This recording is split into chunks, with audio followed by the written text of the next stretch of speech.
পাকিস্তানকে কি নির্লজ্জ দেশ বলা যায়? আমি জানি না, কারণ তারা বারবার করে এরকমই কিছু রূপ দেখাচ্ছে।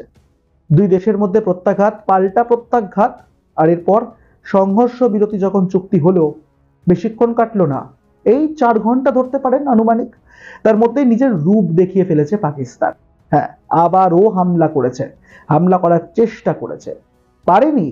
ভারতের সামরিক শক্তি যে ঠিক কোন পর্যায়ে রয়েছে তার বিন্দু মাত্র আজ তারা করতে পারছে না, আগামী দিনেও তারা পারবে না। কিন্তু না, ওই ইগোর কাছে বোধহয় বারবার করে হেরে যাচ্ছে, বারবার আসছে, মুখ থুবড়ে পড়ছে, নির্লজ্জের মতন আবার ঘুরে নিজের দেশে চলে যাচ্ছে, কিন্তু আবার হামলা করতে আসছে। আর এই সবকিছুর মধ্যে ভারত কিন্তু এবার রীতিমতন একটা কড়া অ্যাকশন নিতে চলেছে, এমনটা বোঝা যাচ্ছে। আর সেটা হতেও পারে, বারংবার আপনাদের একটা কথা বলছি, হতেও পারে। আর এই সব কিছুর মধ্যেই বিদেশ সচিব বিক্রম মিস্ত্রি তিনি কিন্তু এবার একেবারে স্পষ্ট কড়া বার্তা দিয়েছেন। কি বলেছেন তিনি শুনুন, তারপর বাকি আলোচনা আসছে। দেখুন, भारत और पाकिस्तान के डीजीएमओज के बीच जो पिछले कुछ दिन से चल रही सैन्य कार्रवाई को रोकने का समझौता आज शाम को हुआ था, पिछले कुछ घंटों से इस समझौते का पाकिस्तान की ओर से घोर उल्लंघन हो रहा है। भारतीय सेना जवाबी कार्रवाई कर रही है और ये अतिक्रमण अत्यंत ही निंदनीय है और पाकिस्तान इनके लिए जिम्मेदार है।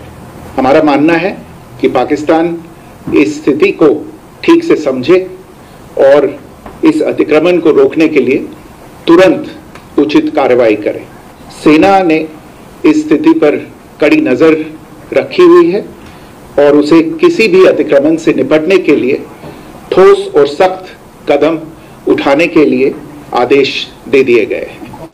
আপনারা জানেন যে এই যখন সংঘর্ষ বিরতি যে ঘোষণা হলো তার কিছুটা আগেই কিন্তু ভারতের তরফে বলা হয়েছিল যে এবার যদি পাকিস্তান হামলা চালায় তাহলে কিন্তু এবার এটা যুদ্ধের আকার নেবে। ভারতীয় সেনাকে একেবারে সক্রিয় করা হয়েছিল এবং ফ্রি হ্যান্ড আগেই দেওয়া হয়েছিল। এবার রীতিমতন তাদেরকে ইনস্ট্রাকশন দেওয়া হচ্ছিল যে বড় সড়ো আক্রমণ এবং প্রত্যাঘাতের জন্য কিন্তু ঝাঁপিয়ে পড়বে ভারত।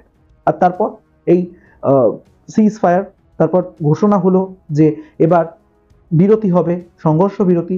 আর সেই সংঘর্ষ বিরতি যখন হলো তখন আমেরিকার প্রেসিডেন্ট ডোনাল্ড ট্রাম্প তিনিও বেশ খুশি হয়ে বিষয়টিকে নিয়ে জনসমক্ষে আনলেন যে হ্যাঁ, এই দুই দেশের মধ্যে এবার সংঘর্ষ বিরতি হচ্ছে।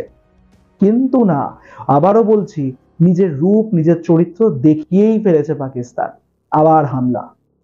জম্মু কাশ্মীরের মুখ্যমন্ত্রী ওমর আবদুল্লাহ তিনি বলেছেন যে ফের একবার এই চুক্তির পর ফের একবার তিনি বলেছেন যে শোনা গিয়েছে বোমা বারুদের শব্দ শ্রীনগর অঞ্চলে।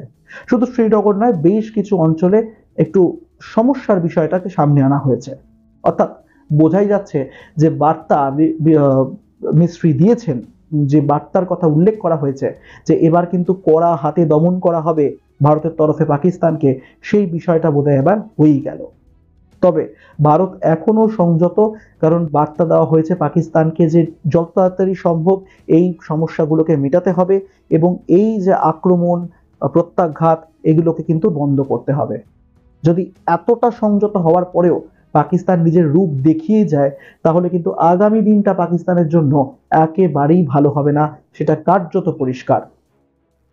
আর এটা বলা বাহুল্য যে বিভিন্ন মানুষ সমস্যায় রয়েছেন, বারবার ব্ল্যাকআউট, সাইরেনের শব্দ, আক্রমণ, পাল্টা আক্রমণ, আতঙ্ক।